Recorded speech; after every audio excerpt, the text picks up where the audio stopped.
Hi, എല്ലാ പ്രിയപ്പെട്ടവർക്കും എൻ്റെ മറ്റൊരു വീഡിയോയിലേക്ക് സ്വാഗതം. നമ്മൾ ഞണ്ട് കറി വെക്കാനായിട്ട് ചട്ടി കഴുകി വൃത്തിയാക്കി കൊണ്ടുവച്ചിട്ടുണ്ട്. ഇനി ഇതിനകത്തേക്ക് നമുക്ക് ഒരു 5-6 അല്ലി വെളുത്തുള്ളി, അതുപോലെ തന്നെ ഒരു ചെറിയ കഷ്ണം ഇഞ്ചി, അതുപോലെ ഒരു 4 പച്ചമുളകുണ്ട്. അത് അധികം എരിവില്ലാത്ത പച്ചമുളക്, അതുകൊണ്ടാണ് പച്ചമുളക്.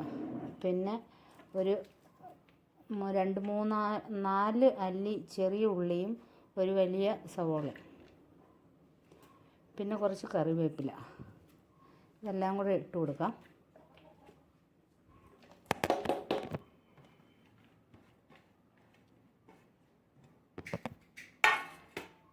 എന്നിട്ട് നമുക്കിതിനകത്തേക്ക് കുറച്ച് മഞ്ഞൾപ്പൊടി, 1 സ്പൂണ് മുളക് പൊടി, കുറച്ച് ഉലുവാപ്പൊടി, ഒരു പിഞ്ച് കുരുമുളക് പൊടി, ഇത്രയും ഇട്ടിട്ട് ഇതിൻ്റെ കൂട്ടത്തിൽ നമുക്ക് 1 സ്പൂൺ വെളിച്ചെണ്ണ ഒഴിച്ചു കൊടുക്കാം. എന്നിട്ട് ആവശ്യത്തിന് ഉപ്പും കൂടി ഇട്ട് നല്ലതുപോലെ നമുക്ക് തിരുമ്മിയെടുക്കാം.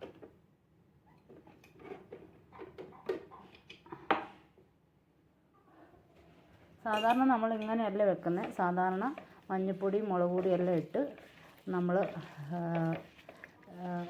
ഞണ്ടും കൂടി ഇട്ട് വെള്ളം ഒഴിച്ച് അടുപ്പിൽ വെച്ച് വേവിച്ചതിന് ശേഷം മസാല, എന്നാളെ ഞാൻ മറ്റൊരു വീഡിയോയിൽ റോസ്റ്റ് ചെയ്യുന്നത് ഞാൻ കാണിച്ചിട്ടുണ്ടായിരുന്നു.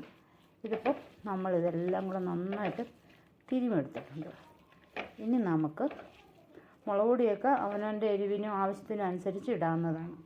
ഇനി നമുക്ക് നമ്മൾ വൃത്തിയാക്കി വെച്ചിരിക്കുന്ന ഞണ്ട് ഇതിനകത്തേക്ക് ഇട്ട് കൊടുക്കാം. കണ്ടോ, ഇത് ഏകദേശം ചെറിയ ഞണ്ടാണ്, അതുകൊണ്ട് ഞാനിങ്ങനെ, അല്ലെങ്കിൽ ഒന്നും കൂടി പൊട്ടിച്ചിട്ടാൽ നല്ലതാണ്. പിന്നെ അതുപോലെ തന്നെ ഞണ്ട് നല്ല വൃത്തിക്ക് കഴുകി ഉപ്പും വിനാഗിരിയൊക്കെ ഒഴിച്ച് ഇതിൻ്റെ ഈ മുള്ളൊക്കെ കണ്ടിച്ച് കളഞ്ഞ് വൃത്തിയാക്കി എടുത്തിട്ടുണ്ട്. അതിൻ്റെ കൂട്ടത്തിൽ പിന്നെ ഒരു കാര്യം കൂടെ കാണിക്കാം. ഇത് പാല് കറി വെക്കാനാണ്. 2-3 പുളിയും കൂടി ഇട്ടിട്ടുണ്ട്. ഇനി ഈ ഞണ്ട് നമുക്ക് ഇതിനകത്തേക്കിട്ട് നന്നായിട്ട് കൈവച്ച് ഇളക്കരുത്. കൈവച്ച് ഇളക്കിയാൽ അതിൻ്റെ മുള്ളൊക്കെ കൊണ്ട് കൈമുറിയും. നല്ലൊരു സ്പൂണ് വെച്ച് നന്നായിട്ട് ഇളക്കി യോജിപ്പിച്ചതിന് ശേഷം കുറച്ച് വെള്ളം ഒഴിച്ച് നമുക്ക് അടുപ്പിൽ വെച്ച് വേവിക്കാം.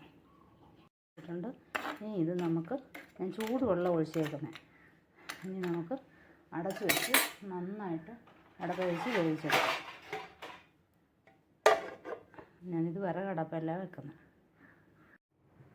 നമുക്ക് ഈ അടപ്പൊന്ന് മാറ്റി നോക്കാം എന്തായെന്ന്. കണ്ടോ, നമ്മുടെ ഞണ്ട് കറി ഈ പരുവമായിട്ടുണ്ട്. ഞാൻ ഇടയ്ക്കൊന്ന് ഇളക്കിയിട്ട് കൊടുത്തിട്ടുണ്ടായിരുന്നു. ഇനി നമുക്കിതിനകത്തേക്ക് നല്ല 1 മുറി തേങ്ങയുടെ പാല് ഞാൻ എടുത്ത് ഇവിടെ വെച്ചിട്ടുണ്ട്. ആ തേങ്ങാപ്പാൽ നമുക്കിതിനകത്തേക്ക് ഒഴിച്ചു കൊടുക്കാം.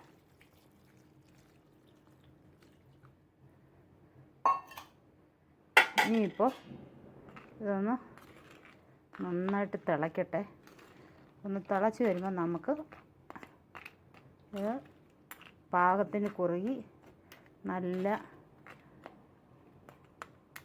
ഞണ്ട് കറി പാലൊഴിച്ച് വെച്ചത് റെഡിയാകും.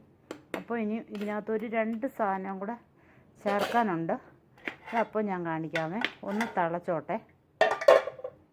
അതുപോലെ തിളച്ച് വന്നിട്ടുണ്ട്. ഞാൻ ഇതിനകത്തേക്ക് കുറച്ച് വെളിച്ചെണ്ണ ഒഴിച്ച് കൊടുക്കും. നമ്മൾ കടുകൊന്നും മറക്കുന്നില്ല, കടുക് താളിച്ചൊഴിക്കുകയൊന്നും ചെയ്യുന്നില്ല. ഇങ്ങനെ കുറച്ച് വെളിച്ചെണ്ണ ഒഴിച്ച് കൊടുക്കുക. പിന്നെ നമ്മൾ ചെയ്യുന്നതെന്ന് വെച്ചാൽ ഒരു പിഞ്ച് കായപ്പൊടി അതിനകത്തേക്ക് ഇട്ട് കൊടുക്കുക. എന്നിട്ട് നമുക്ക് വാങ്ങാം. ഒന്ന് ഇളക്കി യോജിപ്പിച്ചിട്ട് നമുക്ക് വാങ്ങിയെടുക്കാവുന്നതാണ്. അപ്പോൾ നല്ല രുചികരമായ ഞണ്ട് പാലൊഴിച്ച് വെച്ച കറി ഇവിടെ റെഡി ആയിട്ടുണ്ട്. പറ്റുന്നവരൊക്കെ ട്രൈ ചെയ്ത് നോക്കുക. ഫീഡ്ബാക്ക് അറിയിക്കുക, കമൻറ്റ് ചെയ്യുക, സപ്പോർട്ട് ചെയ്യുക. ബൈ. അടുത്തൊരു വീഡിയോയിൽ വീണ്ടും കാണാം.